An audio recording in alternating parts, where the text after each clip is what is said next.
আসসালামু আলাইকুম রহমতুল্লাহ। আপনি হিন্দু বা মুসলিম, জৈন বা খ্রিস্টান যে হন না কেন, যদি পশ্চিমবঙ্গবাসী হয়ে থাকেন তাহলে ভিডিওটি আপনার জন্য। স্কিপ করবেন না, সম্পূর্ণ দেখবেন, কারণ ভিডিওটি সম্পূর্ণ আপনার উপকার করার জন্যই করা হচ্ছে। আপনার জেনে থাকা উচিত বা জেনে থাকবেন হয়তো যে আজকে থেকে কার্যকর হয়ে গিয়েছে গুন্ডা দমন আইন। পশ্চিমবঙ্গ সরকার এটি কার্যকর করেছেন। তিনাদের দাবি হচ্ছে যে পশ্চিমবঙ্গে যারা গুন্ডা আছে তাদের মনের ভিতরে ভয় করা, ভয় ঢুকিয়ে দেওয়া, আর সাধারণ যারা মানুষ আছে তাদের ভেতর থেকে ভয়টাকে উঠিয়ে ফেলা, আউট করা। এই উদ্দেশ্যেই কিন্তু গুন্ডা দমন আইন আনা হয়েছে। তো গুন্ডাগিরি বলতে যেটা বোঝায়, আপনি সমস্ত কর্মকাণ্ডগুলো থেকে বেঁচে থাকবেন। দেখুন, নর্মালি আমরা গুন্ডা বলতে আমরা অনেক যারা লুটতরাজ করে, ভাঙচুর করে, বদমাশি করে, এরা কিন্তু গুন্ডা। যাদের ব্যাপারে মানুষের অন্তঃত্রস্ত, ভীত সন্ত্রস্ত হয়, তারা গুন্ডা। তো তারা তো অবশ্যই সতর্ক থাকবেন। পাশাপাশি আপনি সাধারণ মানুষ হিসেবেও কিন্তু সতর্ক থাকবেন। হতে পারে আপনার সাধারণ মানুষের কিছু কর্মকাণ্ডের জন্য, সাধারণ মানুষ হলেও আপনি সাধারণ কিছু কর্মকাণ্ডের জন্য কিন্তু আপনি গুন্ডা বলে বিবেচিত হয়ে যেতে পারেন। আপনি যে সমস্ত কাজগুলো করবেন না, যেমন ধরুন কোথাও কোনো ইনসিডেন্ট ঘটেছে, কোনো একটা অঘটন ঘটে গিয়েছে, সেই ঘটনার আপনার মনে হচ্ছে এটা অন্যায়। এই অন্যায়ের প্রতিবাদ জানাতে গিয়ে আপনার যে ভাষা, এই ভাষা কিন্তু অসঙ্গত, অসংযত। আপনি যাকে তাকে যাচ্ছে তাই ভাষা আক্রমণ করছেন, কখনো মুখ্যমন্ত্রীকে, কখনো প্রধানমন্ত্রীকে, কখনো বিরোধী গোষ্ঠীকে আপনি ঢালাওহারে গালিগালাজ করছেন, অথবা কোনো ধর্মীয় গোষ্ঠীকে আপনি আক্রমণ করছেন।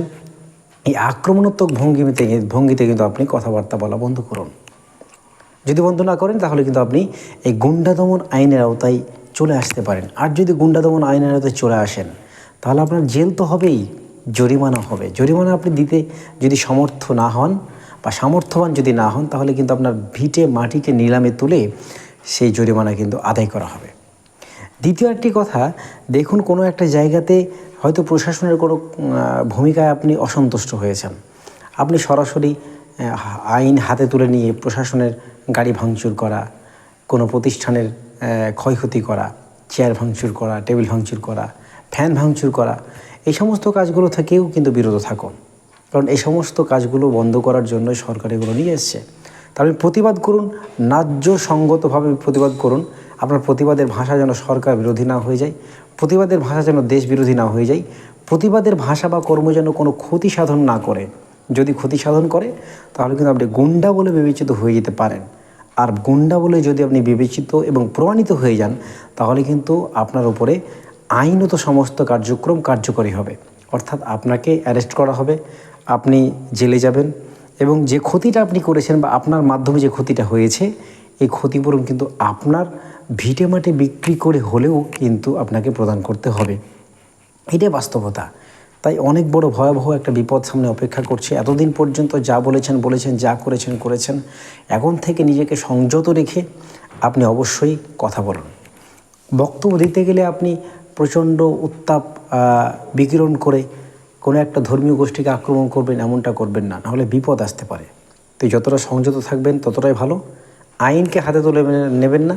আইন হাতে তুলে নিলে কিন্তু এই আইনই কিন্তু আপনার গলার শিকল হয়ে, গলার কাঁটা হয়ে কিন্তু আপনার ক্ষতি করবে।